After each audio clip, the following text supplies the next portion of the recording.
Have you inherited a property? I think now is the time to really talk about that. Last few transactions that I did were of and for inherited properties, and some people held on to it for a bit. It's been in the family for a really long time. They kept it and they rented it out. There's a ton of different things to do. Should you sell it right away? Could you move into it? It's always an option, right? Now, this is mostly for California because I'm fairly familiar with the California laws, and this is not legal advice or tax advice. I always say these are the questions you should be asking your tax professional and your legal professional, your trust attorney. And it's important because you have to know what's going on. And when you inherit a property, we're talking about millions of dollars, or at least $1 million for the most part, right? There's houses that are less than a million, but on the average in San Jose, the average cost of a house is $2.2 million. So if you inherit a house, what are you going to do with it? Well, Proposition 19 allows you to transfer your tax base after you're 55, but it also has a provision in there that allows you to move into it and assume that tax basis. Now, you have to be one of the heirs, brother or sister, and that brother or sister has to move into that house, and they get to enjoy that tax basis. So if they bought it back in the 50s for $20,000 or $100,000 or whatever, $50,000, and now they're still only paying like $1,000 a year for property tax. Yes, that's a thing in California because we have something called Proposition 13, which only increases the value of that property 2% every year versus what the market does up and down. So Proposition 19 is good. We voted for that a few years back. So it's just something to understand. Is that an option? Is that a house that you want to live into? Well, a lot of times, yes, absolutely. Well, what happens if all the siblings are either moved away or they're in their professional jobs and they have a house? Maybe they have a 3,500 square foot house and they don't want to move into a 900 square foot house just to save on tax basis. Maybe renting it out is a good option. Now, understand this is a sales thing. It's not property tax. But when you sell your house, and again, this isn't tax advice. When you sell your house, you get something called a stepped up tax basis based on when one of the people inside that trust or the title, who owns title to that, passes on. When they pass on, you get something called a stepped up tax basis, just like in stocks, just like all this other stuff.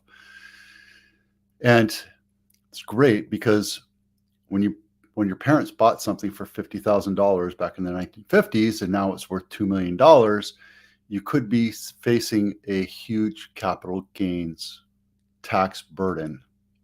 Again, it's something you have to talk to your tax person about. But when one person passes on, let's say it's your dad passed on first and then your mom passed on just this January, well, the tax law provides that you get a step up in tax basis and you get to sell it at the current value without any tax burden. Now, if you rent it out, and let's say 10 years down the road, it increases another $1 million. Well, guess what? You're going to have to pay capital gains on that delta from 2 million to 3 million. And that's just the way it is, right? It's just something you have to take, but you're also gaining income. But realize that if you do rent it out, the Proposition 19 pushes your tax basis, your property tax basis, up to current market conditions. It's like you're assuming title to a brand new house or a new house. So there's a lot of stuff to think about, right?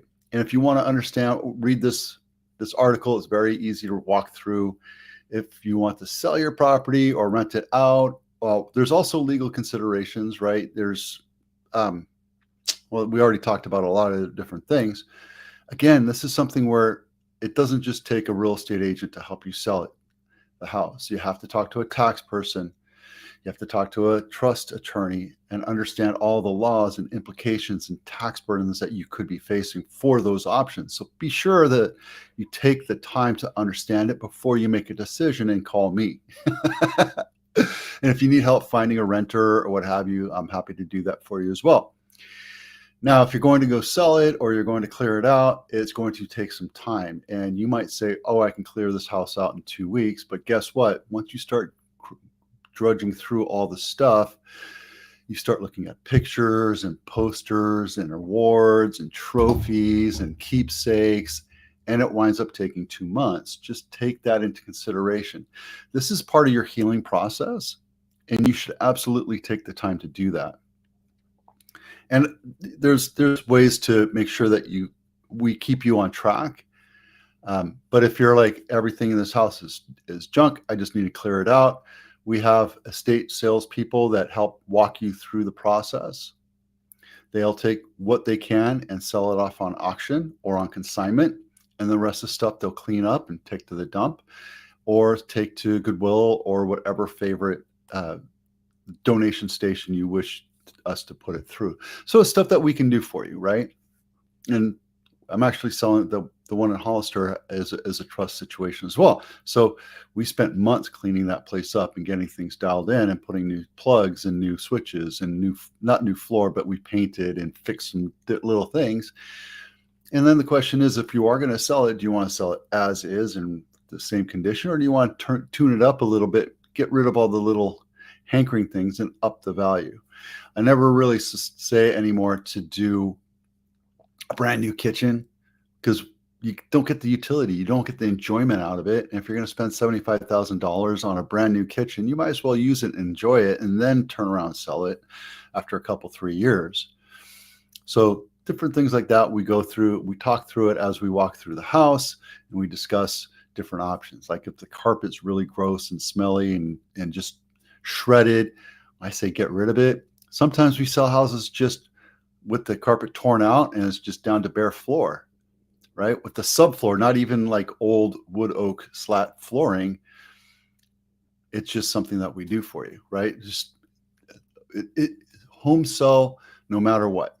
It just depends on how much equity you want to build out of that and how much you want to get out of it and how much effort you want to put into fixing things up. Because the next person that comes in is going to put their own flair on it. And sometimes they don't want to pay a premium. They're still going to pay a premium because they're in California, but understand that there's different things that you have to worry about. Okay, enough said. If you're going to sell that house, download this checklist. It's free. I promise I won't bug you. I'll call you and say, hey, I'm Vito. If you have any questions, this is my number. Please feel free to call me anytime you want, and we'll go from there. Mortgage rates jumped up a tad bit, even more this week. They were at just a point higher last week, or an eighth of a point lower last week, and now they're an eighth of a point higher, unfortunately. But don't despair, because I think when you're going through the home buying process, you can buy points to it, right? I'm buying a house in Vegas. I'm talking to my lender. I'm talking to my sister, who's a broker there, and we're going back and forth trying to get an understanding of how low it can go. Like I got quoted 7.65, 625. I can drop that down by paying points, or I can just suck it up. And the intention of this one really is have it for 6 months, turn it into a HELOC or home equity line of credit, and then refinance it with the local bank, and then use that to pay it down, because it's really an investment vehicle for me. San Jose is the number 4 spot across the entire United States. Yep. There's a video I did on it. It's right here. The link is down below. You can jump through it. What you get for $2 million in San Jose, California, or Santa Clara County. It's a 5-bedroom, 2.5 bath, 2,200 square foot, built in 1966. And this is in Almaden, right by Almaden Expressway. I'll get you a quick view of the map so you can see where it is. Right there. Uh-oh. Okay, and then let's take a look at this house. It's huge, 5 bedrooms. There's not very many 5-bedroom houses out there. See, look, original, right? There's nothing wrong with that. Because if this thing was completely dialed in, maybe you can sell for 2.2 or 2.5, really depending on what upgrades you put into it. But there's nothing wrong with selling a house like this that's in a trust. Parents pass away, and you just move the property, right? It's very okay to do that. And this is what you get for $1 million in San Jose, California, Santa Clara County. 1,050,000, 3 bedroom, 2 bath, a whole 960 square feet compared to what was this one? 2,200 square feet. Wow, you actually get a little bonus by doubling it, the money.